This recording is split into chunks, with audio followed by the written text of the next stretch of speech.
Welcome to the Inside Digital Transformation Podcast. Inside Digital Transformation explores how organizations of every size and shape are using technology today to survive and thrive in the face of relentless change. If you are a business or technology leader charged with making the most of digital transformation in your organization, then this podcast is for you. And now here's your host, Alan Bernard, a technology journalist, editor, and copywriter who has been covering the intersection of business and technology for over 2 decades.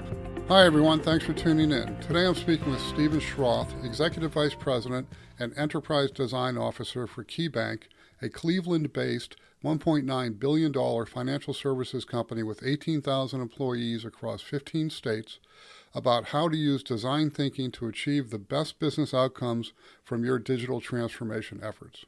Steve, thanks for being here. Thanks so much for having me. I'm excited about the conversation today. So, Stephen, I like to start off every episode asking the same question, and that is, what is your definition of digital transformation? This will start by breaking them apart. I think when we think about digital, we think about digital kind of really broadly, and basically anything that involves a user and some sort of screen. So some sort of connection between a user and a technology. The screen is what brings that technology to the user. And that user could be a customer, but it could also be an employee. It could also be a partner. So there's lots of different people that could be part of this digital interaction or digital ecosystem. And then the way I think about transformation is just change. Something that is changing over time. And so you just bring those two together. So it's a change that involves how some user is using some sort of screen or to interact with technology. Interesting. I find that fascinating. This is why I asked this question. Because when I ask a cybersecurity guy, right, they couch in terms of cybersecurity, right? It's like when you go to the doctor. If you go see an internist, they give you a pill. If you go to a surgeon, they want to operate. If you go to a chiropractor, they want to crack your bones, right? It just depends on right? So it ends up being a fascinating, I think, answer in most cases. It's always unique so far. Yeah.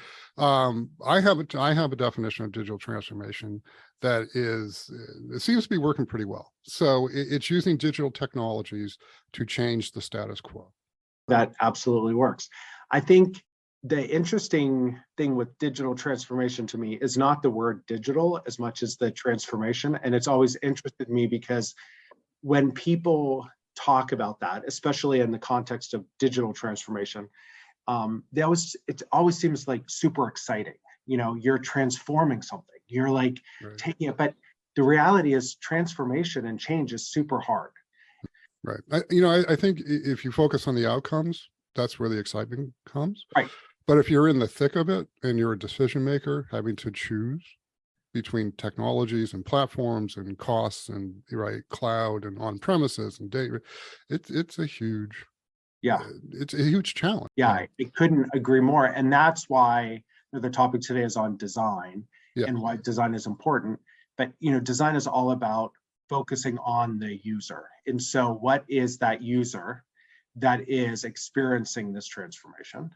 And what are the problems that we're solving for them? What are their needs? And by doing that, it also makes it exciting in the way that you just described, by like focusing on the outcomes, and the outcome in this case being the user and the problem you're solving for the user and the opportunity that you're uncovering for them. That makes it very exciting. It also increases your likelihood of success because you're focused on something that is a problem that you can solve for versus just the technology or just the capability.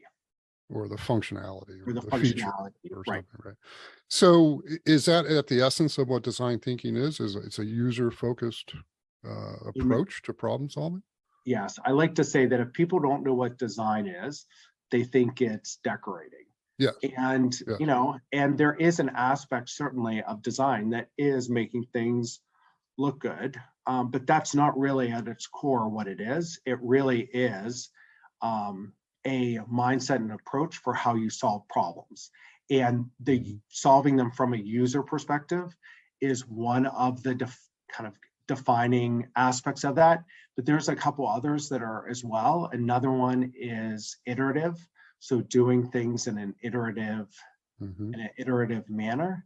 Agile. And another one is multidisciplinary and doing things from the perspective, getting perspectives from multiple stakeholders and multiple groups and doing that collaboratively. So the collaboration, the iteration, the multifunctionality or cross-functional, all thinking about things from taking that approach, but doing it from a user-centered approach is what makes it successful. And that's why with a digital transformation or agile, it fits in so nicely because there's so many aspects of that that are similar to agile. I mean, agile also has iteration and it also has cross-functional teams and it also has the collaboration. It doesn't always necessarily have though is that focus on the user. So sometimes you can get so caught up in the technology or the functionality, as you Or the point out, sprint, or right? the sprint, really right? boxes The that activity, thinking, not the outcome. right. So that's the piece that I think it brings something that follows a similar pattern and a similar way that these teams do things. It just changes the focus and puts it on the user and the outcomes that you're solving for them. So how do people typically solve those big, hairy, business challenges today? A lot of times decision makers naturally kind of jump to solution. So they naturally start with a solution. So they have some sort of problem, and then they have a process, which could be, what they call years of experience, or it could be someone who shows them a company or a vendor that calls that has a solution that they're like, oh, that meets my needs. I mean, you see that all the time when companies call and talk with you about things. They want to know what are the problems that you have, and then what they present back to you are the solutions that they have that are going to magically meet those problems. Right.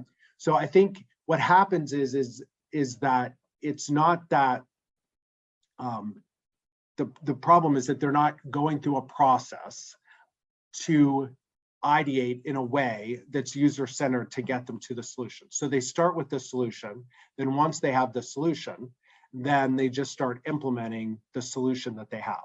And once they start implementing a solution that they have, it is very difficult to change course. And if they don't really understand why that's the best solution or the problem that they're solving for, it becomes very hard to pivot or change as that is going on. And because then they're already committed to it, or they don't understand why that was the right solution, they just immediately jump to that. Right, and maybe they're committed to a vendor now, they're committed to a Right. product, they're committed to a roadmap, they're committed before they realize that, well, maybe the problem isn't what we thought it was. Right, but if you've never actually spent the time understanding that problem, you don't know. And if you don't stay focused on solving that problem, then it's hard to even iterate on what you're implementing, because success is not solving the problem or meeting the user need. Success becomes the implementation of the solution that you identified. So by putting the user, not the problem, at the center, how does that change this process? At the beginning, it means that you do have to try to reframe things from a user perspective. So we talk about this all the time at the beginning, trying to get people to reframe around the user or around the problem that you're solving for them, and thinking about it from that end. So even asking people, what is the problem that you're solving for? And how do you know that that is a problem that your user has? We use how might we questions a lot. So, how might we address X need so that we can drive Y outcome, versus how might we implement X solution, or how might we quickly get. So I think it's how we frame everything at the beginning. I think it's the discovery at the beginning and helping people, asking a lot of why questions. I mean, that's one thing that when you think about what do designers do, they ask a lot of why questions. One of the models that we use for design thinking here at Key, or one of the frameworks we use, is called DVF. And it stands for desirability, viability, and feasibility. And so when we have done ideation with our business partners, we then take the ideas that are generated and we run them through this DVF framework. And the D, the desirability, stands for, is this something that the user will desire? Is this something that that end user is going to, it's going to solve a problem, be for them, be something that they value? The viability is the economics of it and the business. Like, does the business value this? Is this going to make us money?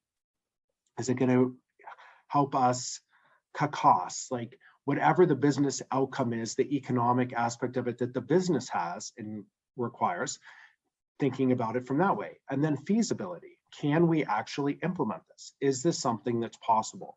And so we say to people, like, we are doing this from a user perspective, and we do need to understand the desirability of something. But that doesn't mean that you have to trade off and not do something that's going to be viable and make the company money. Or you don't have to come up with something that's so like crazy that the client wants that isn't feasible to do. It's just that the issue is that historically companies do not have any problem thinking about the viability. They naturally do that. Like, that's, to your point earlier, that's where they start. What is the business case for this? And then feasibility is, generally considered right after that. So, they do think about the feasibility of things. The things that has historically gotten missed, and not necessarily even intentionally, because as you pointed out earlier, it's just natural. People think about things from themselves, or they think about themselves as a user. But the piece that gets missed is the desirability piece. So one of the things that we do here is that we just help make sure that that desirability piece doesn't get missed. We make sure that people understand enough to be able to answer that desirability piece. And then we match it up with the viability and the feasibility to come up with a solution that makes the most sense for all of the stakeholders. Okay. So, one of the things also when people think of design, they think of engineering, right? I do, and I have, over the years. But it also applies to processes. It applies to anything because it's just a different approach to problem solving, correct? Right. Yeah. Okay. All right. So how does it apply to digital transformation specifically? Yes. So in digital transformation, you would want everyone working on that to be thinking about things from a design perspective.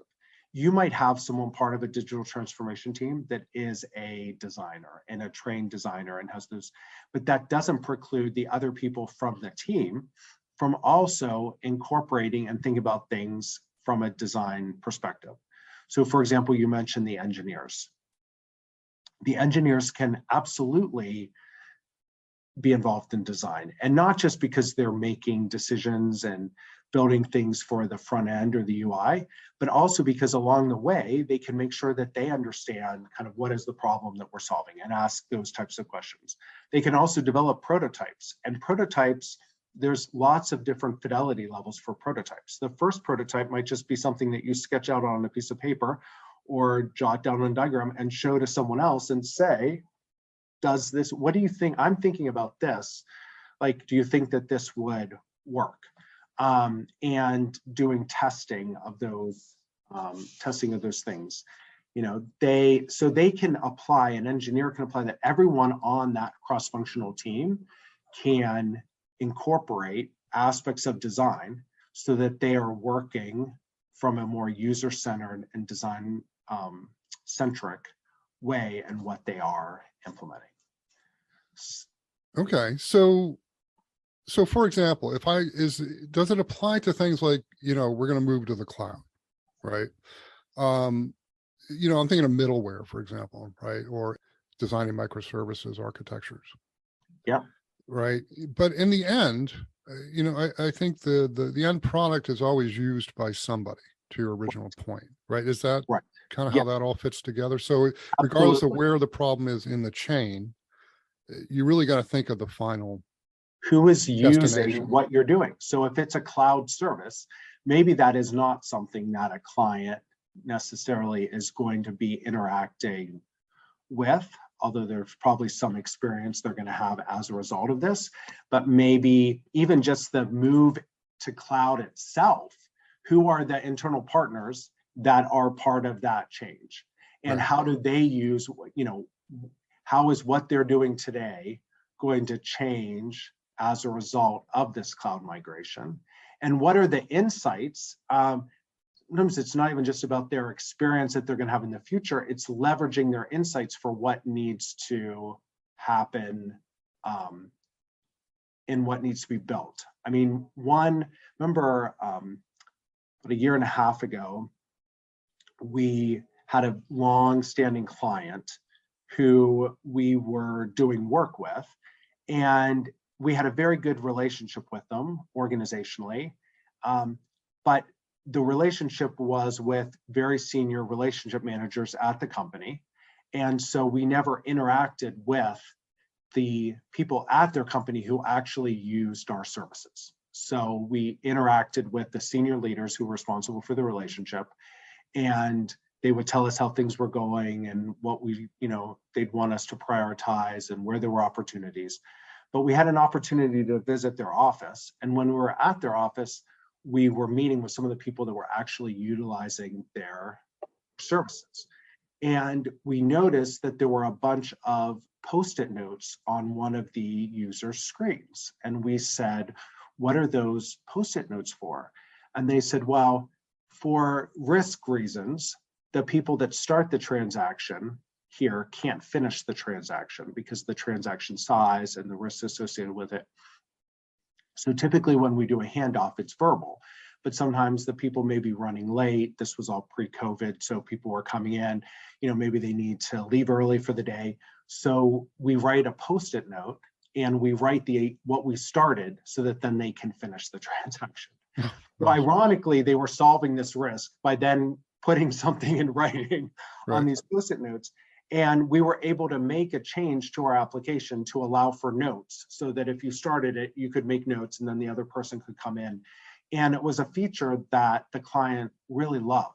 But we would never have known about that if we actually hadn't visited the offices and seen those Post-it notes, because the senior relationship managers hadn't really seen how that was not something that had bubbled up to them as kind of a new service request or a new product need.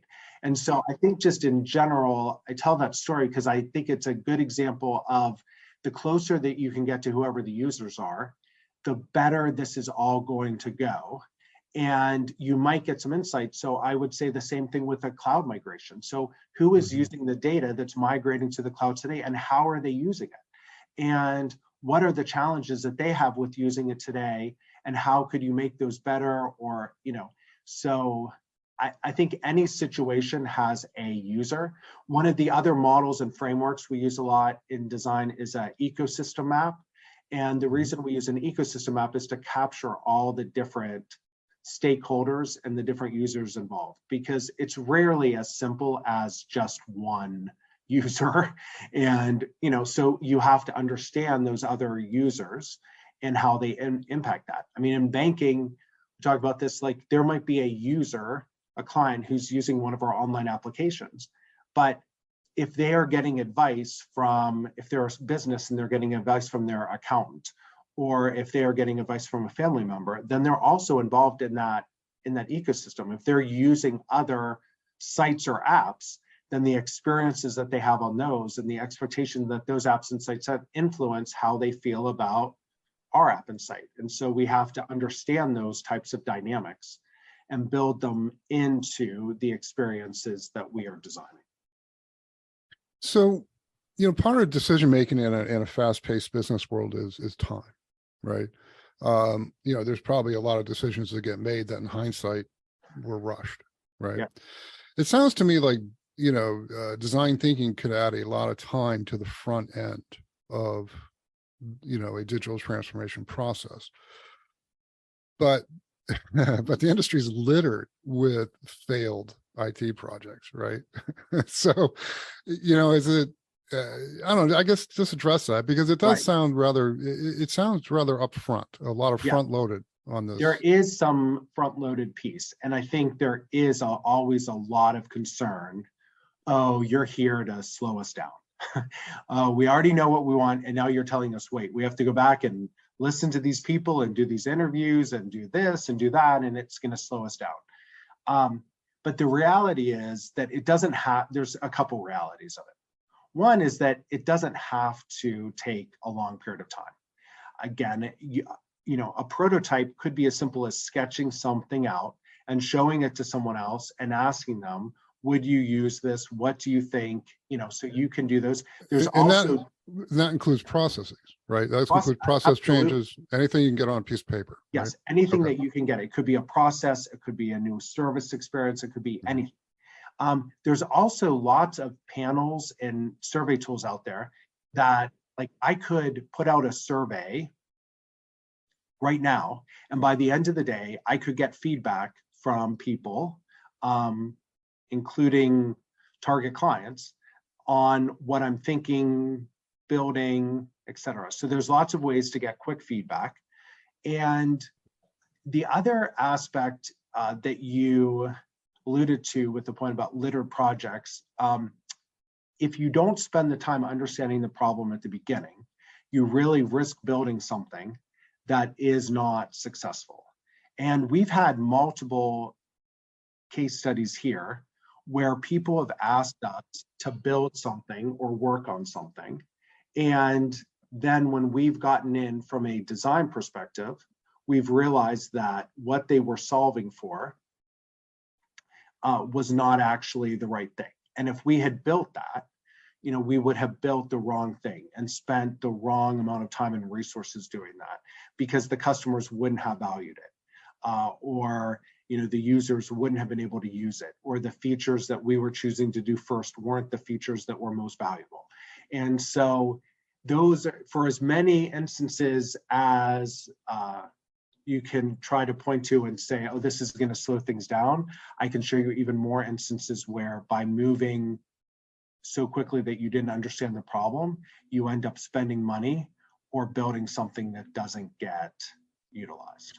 Right, which is a common, right, very common problem, and with IT solutions to business problems, right?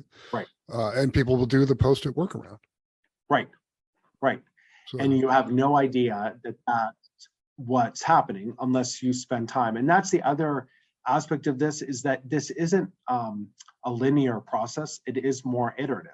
Like, even once you've launched things, you have to continue to monitor and test them and get feedback on them and evolve them, because people will also evolve, the users evolve as time evolves as well. So you don't want to think of this as being like, I understood the problem a year ago, so now it's the same problem now.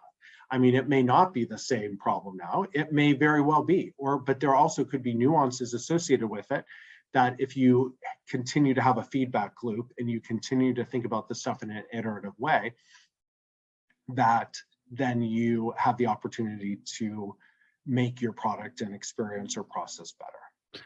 And then outside technologies have an impact on what you put in the field, yesterday. I remember when I carried a digital camera, a telephone, right? Maybe a pocket organizer, a pen, certainly at all times, a pad of paper. I don't do any of that anymore. I carry a phone. And that changed the way banking's done, microfinance, right? All kinds, it's just had a huge impact on business processes, right? Yes. The process piece is super important for design, or I guess design is super important for the process, is a better way to put it.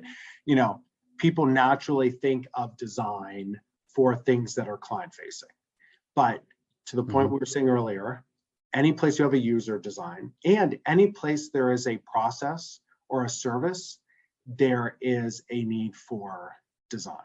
I mean, we use design a lot to help understand business processes and solutions, especially as things are being transformed or changed or new solutions. Because, if you have an established company, you probably have a lot of things that are working well today, or at least working today. Mhm. Yeah. That you don't necessarily, it's been a long time since you've known exactly how that works. And so a lot of times we use design to help us understand our business processes. One of the frameworks and tools we use is our service blueprints. Another one is business model canvases, where we just get partners in and they help document, they work cross-functionally to document the products and services and the business models that a lot of times are the ones we have today, so that then they can get to the hard work of figuring out how they evolve those or transform those to the future. Well, here's another issue too, that if you design correctly, then you design out a certain level of technical debt. Right. Right. Which is a huge impediment to digital transformation, right? If everything's on legacy mainframe and that's your starting point and you're moving to cloud, there's a lot of steps between getting that mission critical data and application functionality to interact with the cloud, right? It's a lot easier today, but it's still not, it's not an insignificant challenge, right? Right.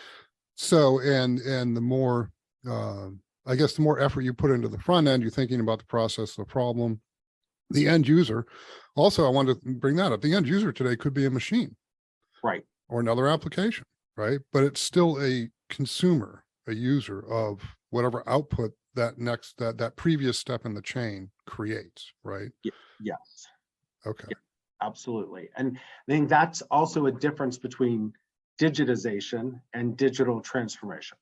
Because in digitization, all you're doing is taking something you have and digitizing it. But that doesn't allow for net new thinking, net new ideas. It doesn't allow for things to be taken out or added, because by nature, you're just taking what you have and you're just making it digital. The real opportunity is when things can be transformed. But again, to transform something and to do it in a totally different way, or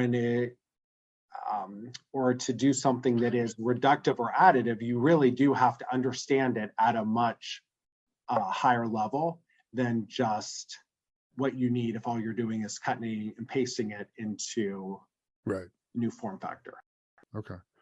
How can a CIO, VP of IT, even a CEO, right? How can they take this thinking and apply it? We like to say everyone can do design. Designers may do it best, and maybe there's instances where you want someone who has been trained in this, but there are some basic things that everyone can do. Like the asking lots of questions about who the user is and why they're using it and the problems that you're solving. Anyone can do that. The CIOs, the CEOs, everyone could say, who is the user that's using this and what are the problems that we're solving for them? They could also ask things like, have we prototyped this? Have we tested this? Like, how do we know that this is something that our users are going to desire and want to use? I mentioned earlier with that framework, like viability never gets lost. There are courses in like viability, if you want to call them MBAs, or like there's other things, that's what I was thinking. But everyone knows how to ask questions about business case questions. And you can still ask those, you should ask those, but you should also ask the desirability questions. Why do we know, why do clients desire this? What are they going to desire about them? The other thing I would encourage people, CIOs, CEOs, other leaders to do is engage cross-functional, multidisciplinary teams in solving the problem and get those people in a room together, even if it's a virtual room, to really understand the problem and solve for that. So a lot of times, people are used to things getting handed off and then they take it and then that team works off it and they maybe hand it off to other, like bringing people together to solve problems cross-functionally and understand things is super powerful. It also is a great way actually to speed things up if you are concerned about time. I mean, handing things off to people is not a super efficient way to get things done. And so many times I've witnessed someone saying things like, oh, I had no idea that was a problem. Or if that's a problem, we could do X. The person's like, I had no idea we could do that. And a lot of times those types of things come from engineers. Okay. So, all right. So just because you're starting with the user at the center, it doesn't mean, or you're putting the user at the center, it doesn't mean you're not starting with the business problem, right? And I think maybe we need to make that clear, right? Is that you've identified a business problem, but instead of starting there and working backwards, you kind of need to, seems to me, to make the jump, right? You need to jump from the business problem to either the people impacted or the people you want to impact, which would be the users, right? And then work towards the problem from that point of view. Is that fair? I mean, I would say that what we start with is a business outcome. So versus a problem. Okay. Like, what is the business outcome? Are we trying to grow sales? Are we trying to reduce costs? Are we trying to improve speed to market? Identify what is that business outcome and how are you going to measure success of that? I mean, that's probably another kind of maybe fallacy of design, that we only care about how things look and feel in the qualitative. No, we equally care about the quantitative, because then that's how you've been successful. But you start with those measure of success and outcomes of what you have, and then you understand how might we be able to influence that by understanding what are the problems, what are the barriers for us to get to that, and what are the problems that we can solve that help us drive that. Like, what is the user problem that if we solved would help us grow revenue? Okay. What is the user problem that if solved could help us reduce costs?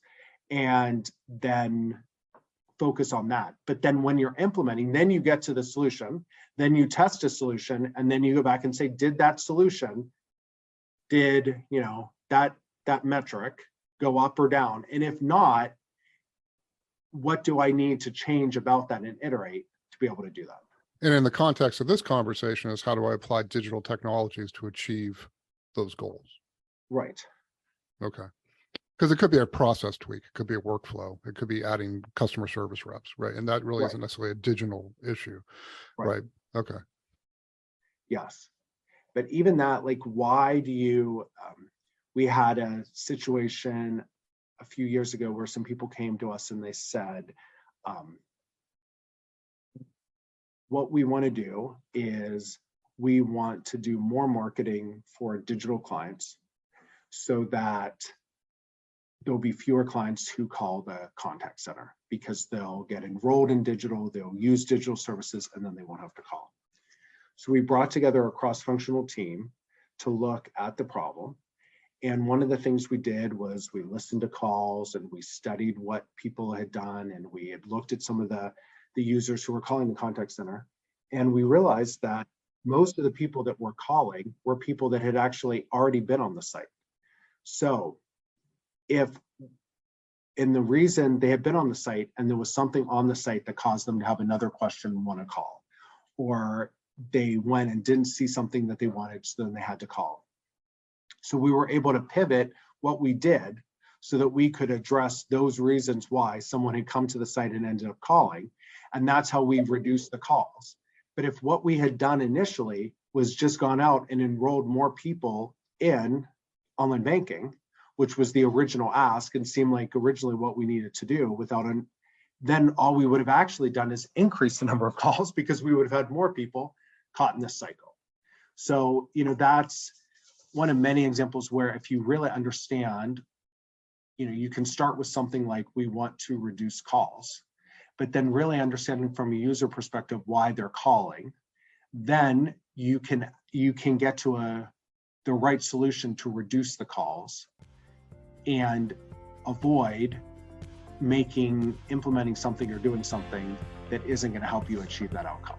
Stephen, thank you for being here. Thanks for your insights. I really appreciate your time. Thank you, Alan. It's been great. If you like this episode, please tell your friends and subscribe. We post new episodes every week. If you'd like to join our mailing list, become a guest, or suggest topics for future episodes, you can find us on LinkedIn, on our landing page at anchor.fm/InsideDT, or at InsideDT.net. Talk to you soon.